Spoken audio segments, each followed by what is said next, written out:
Buenas tardes, yo soy Manuel Fernández Corral, soy funcionario docente y bueno, considero que la situación que lleva viviendo la infancia española, 6 millones y pico de niños y niñas que están escolarizados en centros de primaria y secundaria en España, me refiero sobre todo a ese tramo de población, pues lleva sufriendo una serie de ataques desde 3 frentes, que son los medios de comunicación, las medidas institucionales y, desgraciadamente, tengo que decir con bastante pesar, que del propio sistema educativo. Vamos a ver un poco esos 3 frentes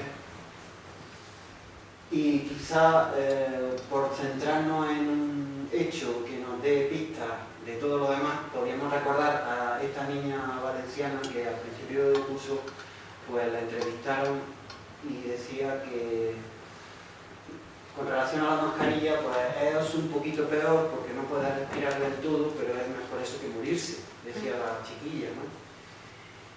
Y esto, por ejemplo, que salió en El País, en la publicación en internet, etiquetado como humor, esa fue la etiqueta periodística que se le dio, y en las redes sociales pues hubo una avalancha de tweets elogiando la sensatez de esta alumna. Bueno, pues entonces yo, como mi especialidad es la comunicación, comunicación artística, comunicación audiovisual, si analizamos un poco lo que está ocurriendo, se corresponde con un esquema muy perverso y muy peligroso para justificar una conducta reprensible. ¿Qué conducta es esa? Pues tener a una niña de tan tierna edad con su respiración constreñida, con las mascarillas y también con la comunicación constreñida. Esto lo podemos definir como una conducta reprensible. ¿Qué hacemos con esta conducta reprensible que todo el mundo se echaría las manos a la cabeza? ¿Cómo podemos permitir esto, no? Bueno, ¿cómo se consigue que se admita? Pues mediante una justificación moral, comparando ventajosamente que millones de niños y de niñas estén así con un escenario casi apocalíptico. Y ese escenario apocalíptico en el que nos centramos para justificar esto, lo están fabricando los medios de comunicación. Es una cosa que se puede constatar por las cifras reales de incidencia de enfermedad. El etiquetado eufemístico, como vemos ahí, llamamos humor a esto, es decir, qué gracia la niña, ¿no? Qué candor infantil diciendo que es mejor eso que morirse, nos estamos riendo y por eso lo etiquetan como humor. Y en cuanto a los efectos que la mascarilla tiene en esta niña en particular, pues lo estamos minimizando, lo estamos ignorando, lo estamos distorsionando. Bueno, pues llega al cole, se pone la mascarilla, dice que no se puede respirar del todo, es mejor eso que morirse. Todo forma parte de una distorsión. Y en cuanto a las personas que son responsables de eso, pues hay un desplazamiento y una difusión de la responsabilidad. ¿Quién es el responsable? El director del centro educativo, la ministra de Sanidad, el consejero de Educación, esa persona que le está poniendo la mano, como diciendo, venga, vamos. Es decir, hay una difusión de la responsabilidad. Y lo peor es que hay una atribución de la culpa y una deshumanización final, porque ya sabemos que, de hecho yo lo he constatado en la aula, una alumna con 17 años diciéndome que tiene una afección en el epitelio de la lengua, que el médico le ha dicho que es por causa del uso continuado de la mascarilla, y yo le digo, pero bueno, pues búscate tu justificante y no vengas con la mascarilla a clase, ¿no? Y me dice que, bueno, que quizás por eso pueda matar a su abuelo. Estamos hablando de una adolescente de 17 años, eso es real. Es decir, que esa atribución de la culpa, como estamos hablando, es sobre la víctima. Lo interesante de esto, que es un esquema de bandura, lo llamó a todo esto desconexión moral y se aplica a cosas muy bárbaras. Se aplica al terrorismo, se aplica a episodios de la historia de la humanidad que todos a lo mejor tenemos en mente que son horribles, ¿no? Y no quiero a lo mejor porque la comparación sea un poco chocante, pero la verdad es que es algo objetivo que todos estos elementos de la desconexión moral en este mismo ejemplo lo podemos constatar. Y eso es muy grave. Más sencillo que todo esto es la situación que vivieron los niños en el encierro domiciliario en comparación con los perros. Que ahí estamos con dos noticias que lo resumen todo. No hemos olvidado de que los niños tienen derecho, se ha tenido más en cuenta a las mascotas que a la infancia. Y por otro lado, ¿por qué los niños sí y los perros no? Carta a la alcaldesa de Gijón para que puedan pasear más de 200 metros. Esto es real. Y constituye un ejercicio de responsabilidad pararnos aquí, por mucho que pueda parecer un chiste. ¡Ay, los perros, los niños! Vamos a centrarnos y para las conclusiones que vamos a sacar al final. Porque es real que los niños sufrieron una valoración de su situación durante el encierro domiciliario comparativa en relación a los perros. Y esa es la demostración práctica, ¿no? Luego, en cuanto al análisis de los telediarios, pues hay aquí una noticia concretamente que dice Antena 3, esa presentadora, el 10% de todos los contagiados en España son niños. Y lo que más preocupa, la carga viral de los niños puede ser incluso más alta que la de los adultos que están graves ingresados en la UCI. Esto quiere decir que son súper contagiadores, no suelen presentar síntomas y es más fácil que propaguen el virus silenciosamente. La transcripción literal de una noticia del telediario. ¿Qué tenemos aquí? Pues tenemos un plano discursivo y una fórmula léxica, es decir, ¿desde dónde estamos hablando? Todo esto es con una intencionalidad. Ese plano discursivo, esa fórmula léxica, tiene un alto potencial generador de alarma social. Quien está viendo eso, diciendo que los niños son súper contagiadores, que pueden tener una carga viral mayor que la de los enfermos que están graves ingresados en la UCI. Y hay una mezcla de estadística, términos específicos de ámbito sanitario, un término que podemos decir que es pseudocientífico, como de supercontagiadores, aunque sí ha aparecido por ahí alguna vez, pero no se usa de una manera científica, sino alarmista. Proposiciones científicas, apelaciones emocionales infundadas, es decir, en esto noticia que dura 2 minutos y medio, que después viene una serie de imágenes y luego es con una locución en off para finalizar que dice, y algo más, los expertos señalan que no están más protegidos que el resto de la población frente a la COVID. Bueno, la estadística dice porque la población infantil en España, podemos decir que la incidencia de la enfermedad es estadísticamente despreciable, ¿no? O sea, una falsedad clínica y estadística para cerrar una noticia del telediario. Esto es un resumen de lo que podría ser el tratamiento informativo de la enfermedad en relación a los niños. ¿Qué produce esto? Pues una sensación de peligro, de culpa, una instauración muy profunda dentro de la psique de los niños de la culpabilidad y del peligro. Y es una cosa que sucede durante todas las horas que todas las cadenas están diciendo lo mismo. Ahora, si queréis, podemos ir y podemos, si queréis, podemos hablar un poco del otro frente, es decir, hemos hablado de los medios de comunicación, hemos hablado de las medidas institucionales que durante el encierro domiciliario ponían en relación a los niños con los perros. No se le ha tenido en cuenta que los niños, a diferencia del resto de la población, están en lo que se llama un periodo crítico de desarrollo. Eso se entiende muy bien con el lenguaje.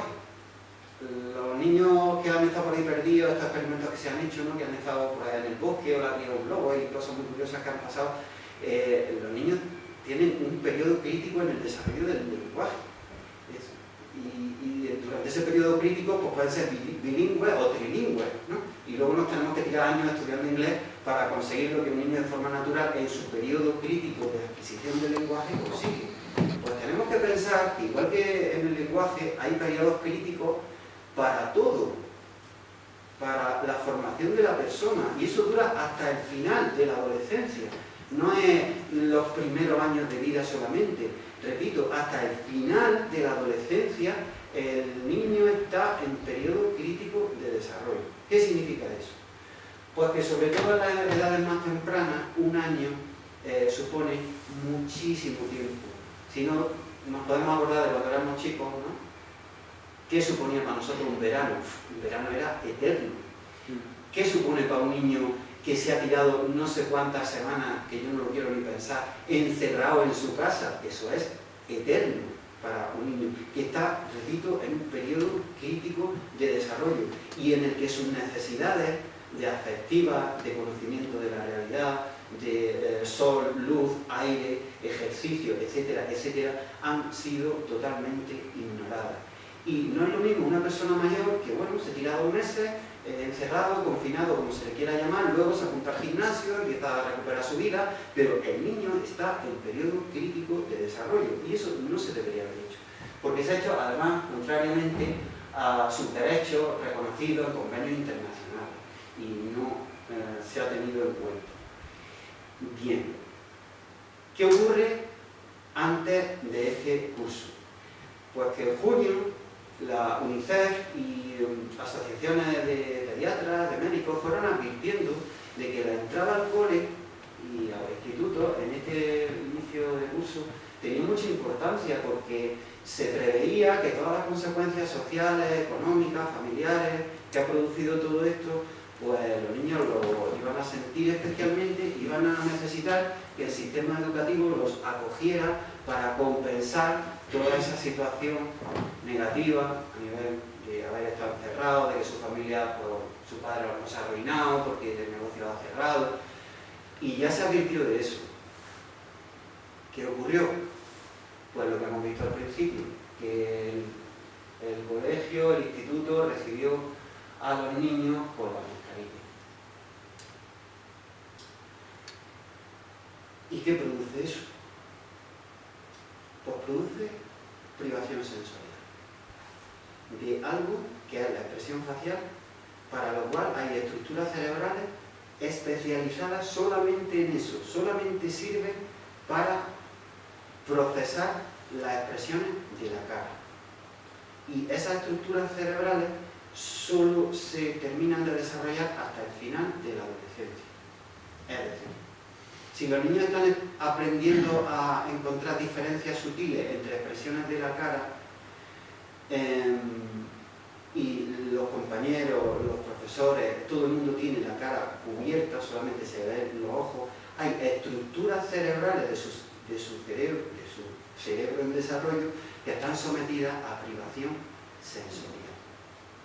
Eso es un daño muy profundo. Y repito, al estar en un periodo crítico de desarrollo, los niños de corta edad han aprendido a que el percepto esencial del rostro humano, que es algo que cuando abres los ojos ves una cara y dices, es una persona, antes de conocer incluso quién es, en milisegundos.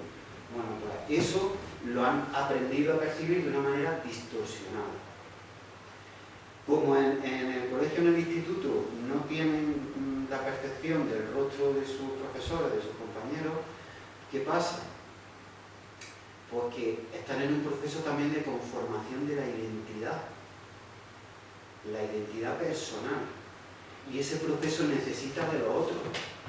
Si yo no tengo rostro con el que confrontarme, no puedo realizar esa culminación de la formación de mi identidad.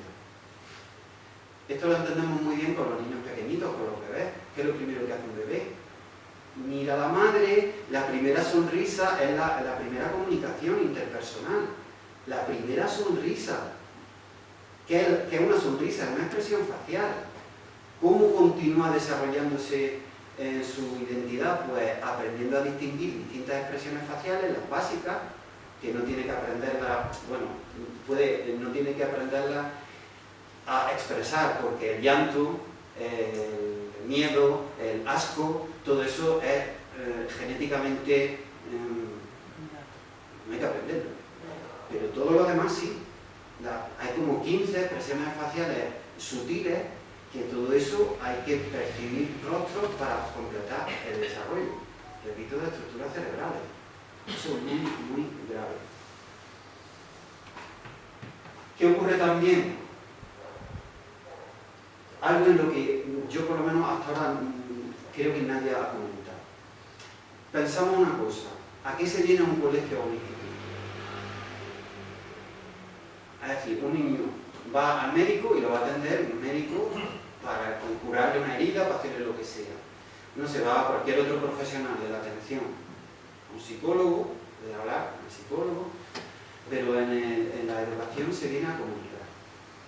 Comunicar bilateralmente o comunicar a nivel múltiple.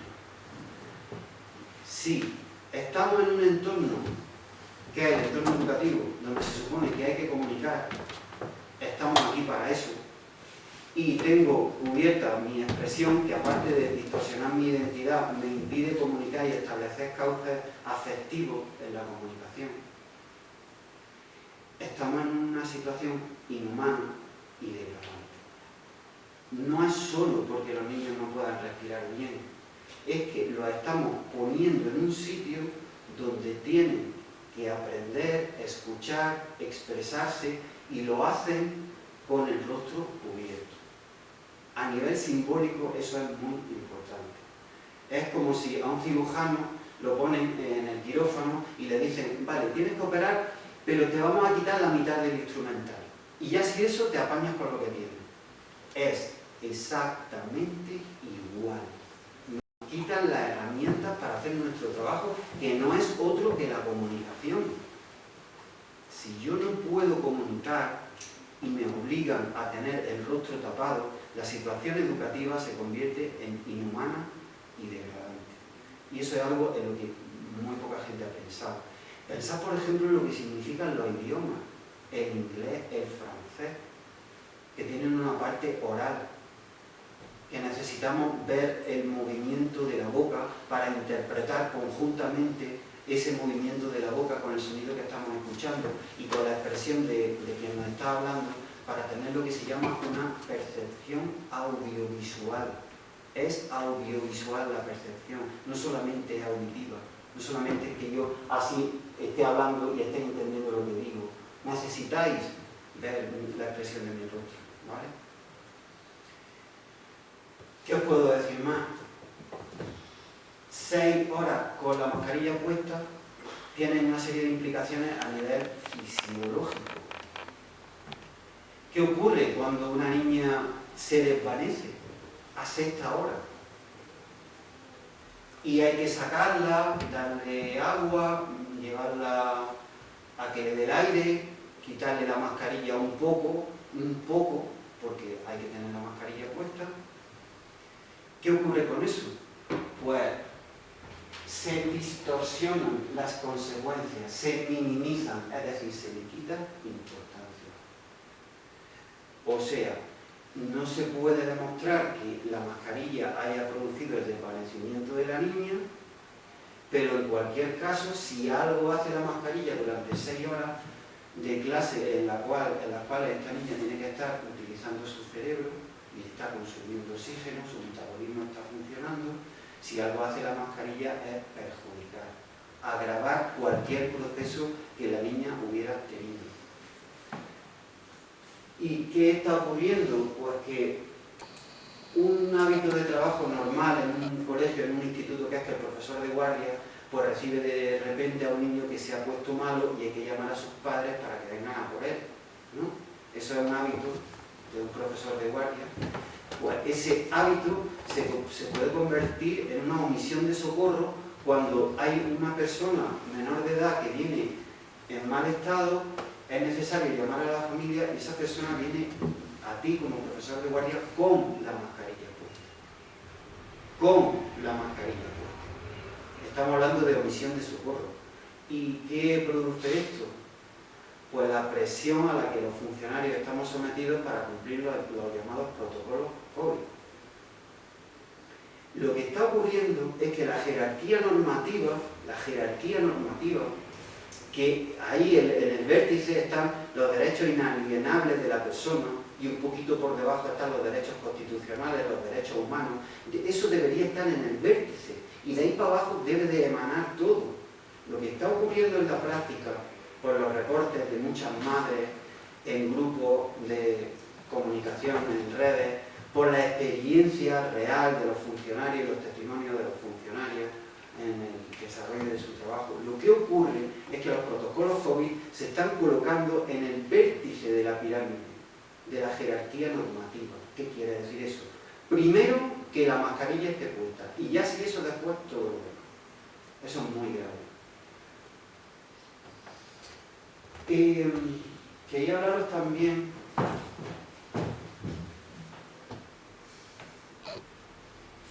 de las responsabilidades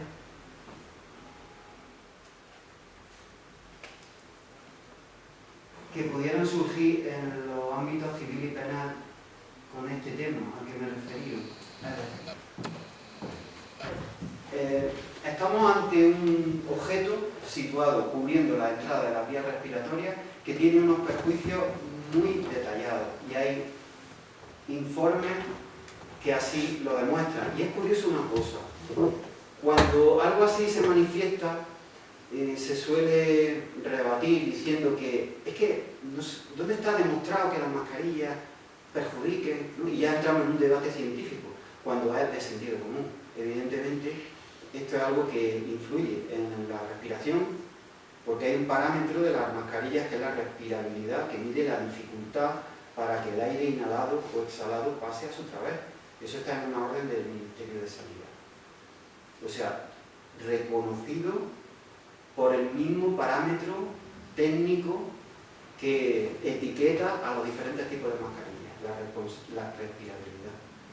Y luego en el Real Decreto, que habla de los casos de exención, habla de dificultad respiratoria que pudiera verse agravada por el uso de la mascarilla, con lo cual es algo que influye en la respiración. Y ahora vamos a lo siguiente. Si a mí como profesor están bajo mi responsabilidad 25 personas menores de edad, con un objeto que influye en su metabolismo, que influye en su respiración, y yo no tengo medio de controlar cuál es el desarrollo de esos procesos fisiológicos que implican eso, porque yo no soy médico, ni tampoco hay un sanitario en un instituto o en una clase que pueda controlar cuál es la evolución, cuál es el resultado, qué puede ocurrir.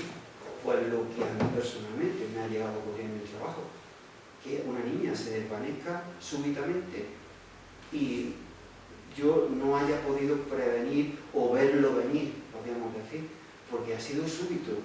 Y si la niña está sometida a un proceso de condicionamiento, a lo mejor se lo aguanta.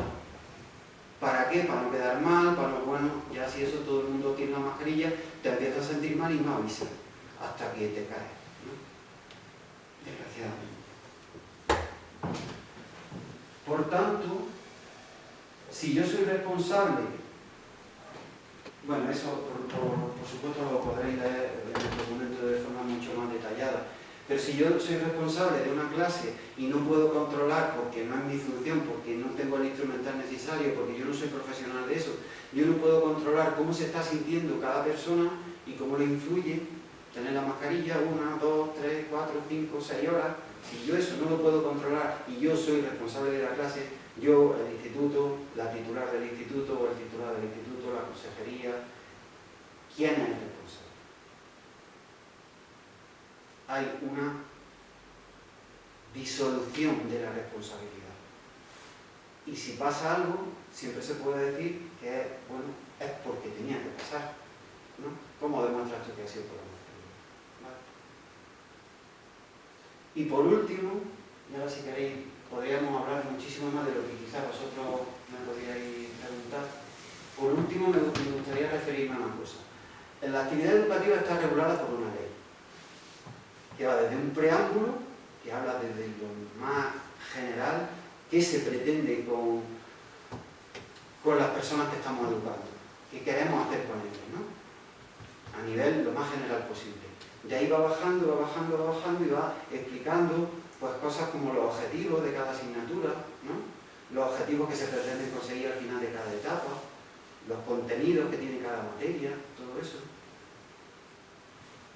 El que las personas tengan la comunicación interpersonal constreñida evita que todas esas funciones se puedan desarrollar. Se desarrollan, pero la obstaculizan muchísimo. Y me voy a referir a una.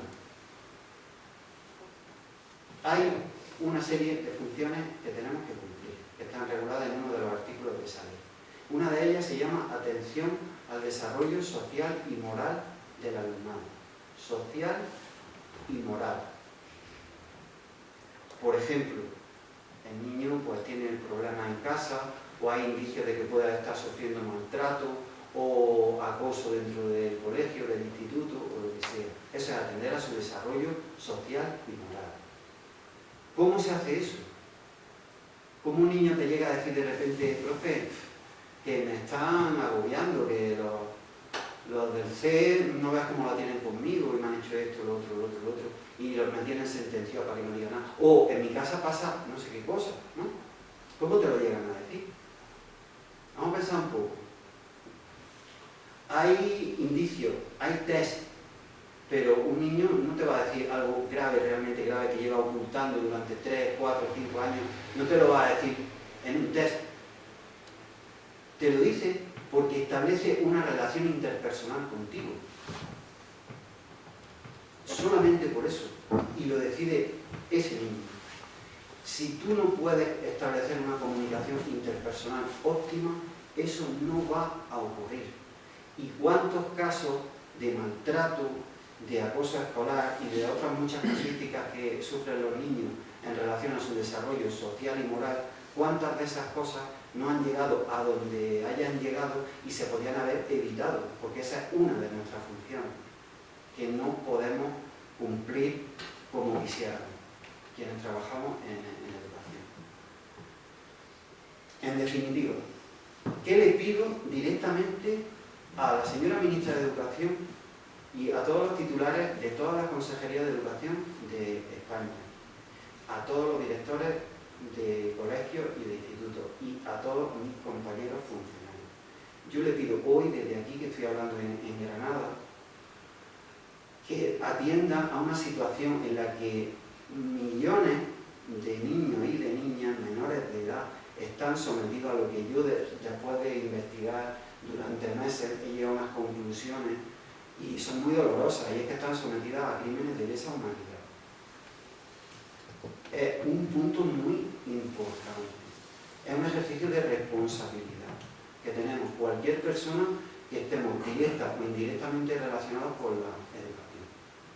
Quiero pedirle, por favor, a la señora ministra de Educación, a los consejeros de las comunidades autónomas, a los directores de colegios y de institutos, a mis compañeros funcionarios, que sean conscientes de la situación que estamos exponiendo y que ahora, justamente cuando se está decidiendo la inoculación de fármacos que están en fase de experimentación de forma indiscriminada a esta población infantil de la que estamos hablando, quiero pedirles que reflexionen sobre la implicación de las instituciones educativas en esa inoculación masiva e indiscriminada. Hay organismos internacionales de registro de los efectos secundarios de esas llamadas vacunas. Hay organismos internacionales. Y si ese registro de los efectos secundarios, que sería el coste, vamos a llamarlo coste, lo comparamos con el beneficio, vamos a llamarle beneficio, vemos que esa relación coste-beneficio es absolutamente loca, irracional, ilegal, monstruosa, porque los niños no se enferman de esta enfermedad, estadísticamente.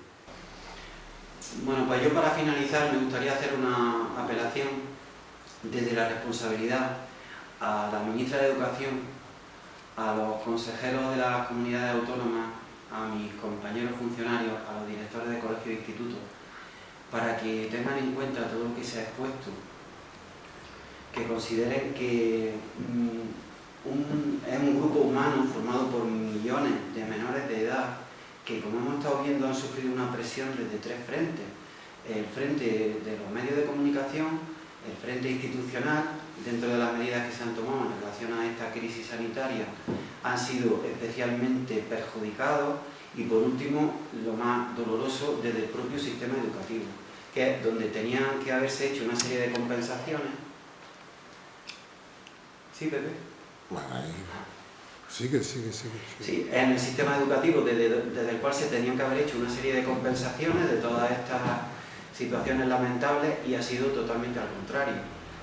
Quiero apelar también a la responsabilidad en cuanto a la calidad de la educación, es decir, todas nuestras funciones, toda la ley educativa, los objetivos, los contenidos de las materias, las finalidades de cada etapa educativa están seriamente afectadas, y podríamos considerar que la administración está en un estado de falla generalizada en su funcionamiento. Todo depende de la calidad de la comunicación interpersonal. Quiero también referirme expresamente a esta situación en la que se está planteando la inoculación de fármacos que están en fase de experimentación a millones de niños, y que esa inoculación pudiera requerir de la colaboración en ese proceso de las instituciones educativas. Quiero referirme a la relación coste-beneficio. Por coste entendemos los efectos secundarios que se están acreditando por organismos internacionales que así lo están haciendo, por profesionales de la salud que están haciendo trabajos de conteo y de valoración, de ponderación de todos esos efectos secundarios. Ese es el coste que es real, que se está produciendo, y vamos a ver el beneficio, porque se supone que si inoculamos un fármaco de forma indiscriminada es porque buscamos un beneficio. El beneficio para esta población infantil es cero, porque estadísticamente la incidencia de la enfermedad es despreciable. No van a conseguir nada, no van a mejorar su calidad de vida, no van a protegerse de la enfermedad, porque así ha sido. Estadísticamente se ha demostrado que es despreciable la incidencia que ha sufrido. Y si estamos hablando de que el coste es potencialmente muy alto y está acreditado, y el beneficio para estos niños y niñas es cero, lo estamos considerando como hipotético escudo humano. Estamos hablando de millones de niños y niñas. El daño en el desarrollo, como hemos visto, en la conformación de su identidad, en la vulneración y violación de sus derechos, en la tergiversación de su visión del mundo, es el daño que se está produciendo a una generación entera.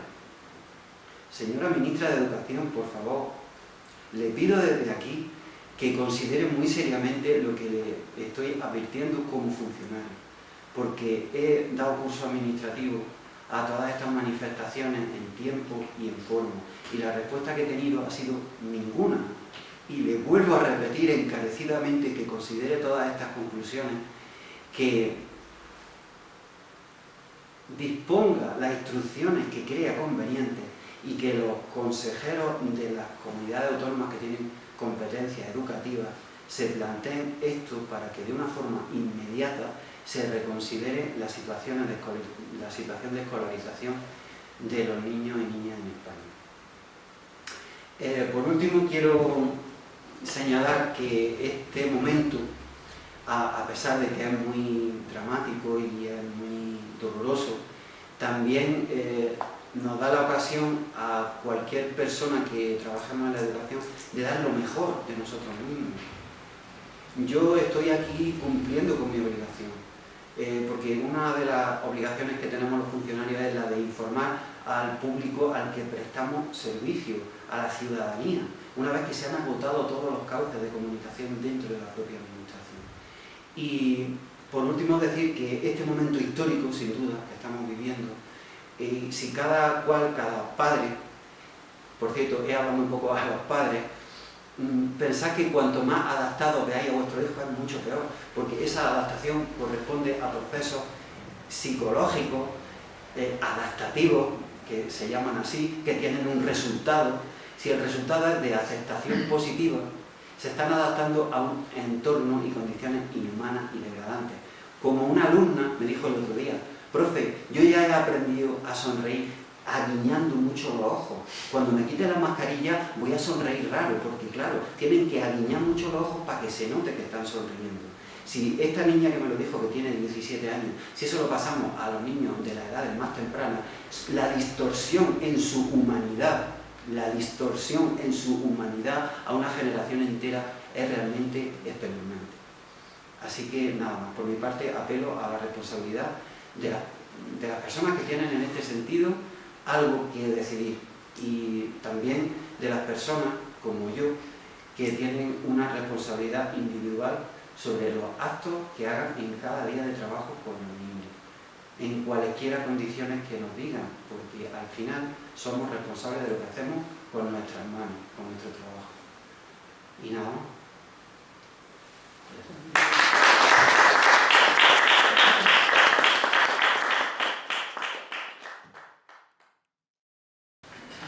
Claro, decir esto por puñetas, que mi hija va a entrar a la escuela porque entra, porque si no la estás discriminando, pero no el colegio, tú. Es decir, maestro tal, maestra tal, te voy a denunciar mismo porque estás discriminando a mi hija por enfermedad. Que te dicen que te tienes que poner la mascarilla, y si dices que estás exento, te pide la cajera del supermercado, te pide el certificado. Ahí va, pero ahí va, y dice, yo aquí no tengo por qué enseñarte, y a lo mejor cuando habría que decir, vamos a llamar a la policía. Claro. Y te voy a denunciar a ti, no al supermercado, Sí, a ti que me estás pidiendo un documento privado. Totalmente. Se comunicó en el WhatsApp del Instituto de los Profes que según el coordinador COVID había que, si ven un niño con la nariz por fuera o algo, o sin mascarilla, inmediatamente echarlo, a invitarlo a salir. O sea, pero nos dan órdenes de palabra, órdenes ilegales.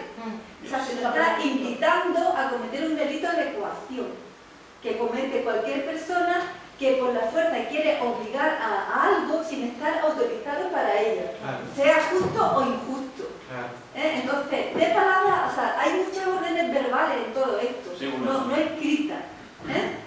Juega mucho con la coacción. Entonces yo respondí en ese WhatsApp que donde estaba escrito que un profesor tenía potestad para expulsar a un alumno con el solo uso de sus palabras, en un acto administrativo.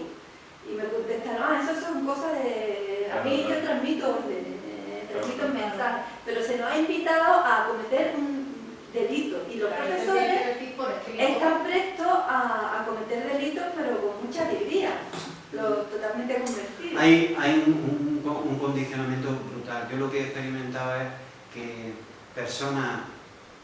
Os voy a contar lo que me pasó para que entendáis un poco. Antes de ayer, el acto de graduación del instituto por la tarde.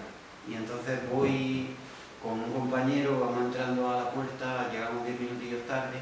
Total, que la conserje se nos acerca para tomarnos la temperatura. Es la primera vez desde que entré que se me acercó a la conserje que sí que le tomó la temperatura a los niños. Yo hablé con la directora, el significado simbólico de apuntarle en la cabeza y todo eso. Pero a los profes es la primera vez que me ponían eso. Y entonces le dije a la conserje que yo no quería que me tomara la temperatura. Y entonces decía que eran órdenes de la directora, y entonces casi se abalanzó sobre mí. Una pregunta.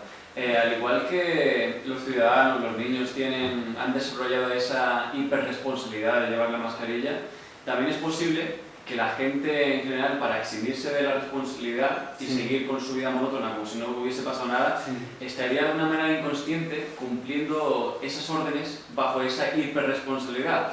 Me explico. Por ejemplo, esa conserje cumplía órdenes de la directora, ¿no? Sí. Pero entonces lo que quería hacer era eximir su responsabilidad y hacerlo porque tiene que hacerlo, pero sin pensar.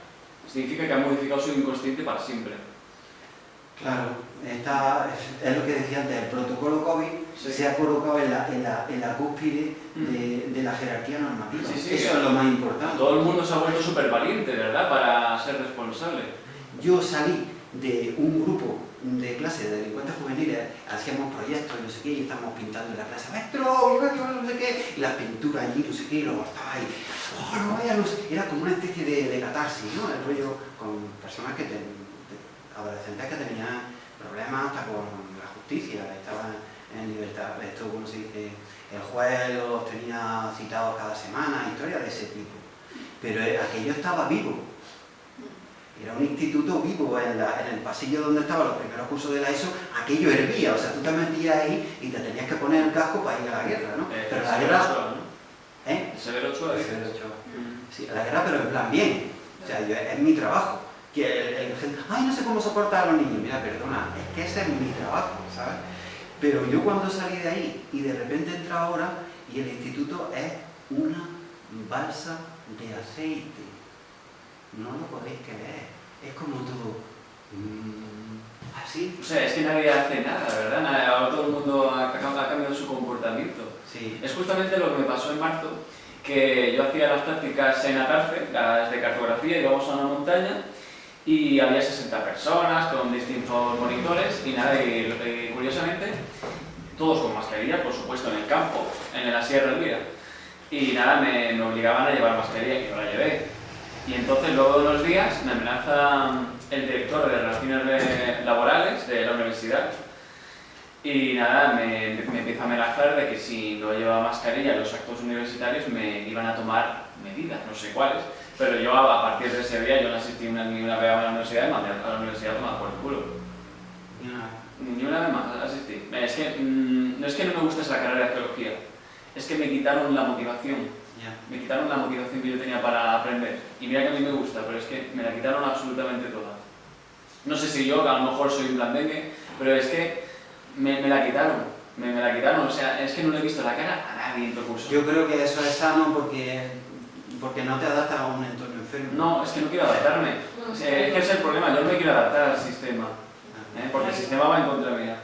Sí. Yo de todas formas, el proceso que he hecho, os lo comentaba el otro día, ha sido justamente, sinceramente os lo digo, lo estoy viviendo. Lo estoy viviendo en plan, se lo decía a mi hijo, se lo digo bastante, en plan, tío, qué guay, estoy en una película de acción, de una acción bollúa, ¿sabes?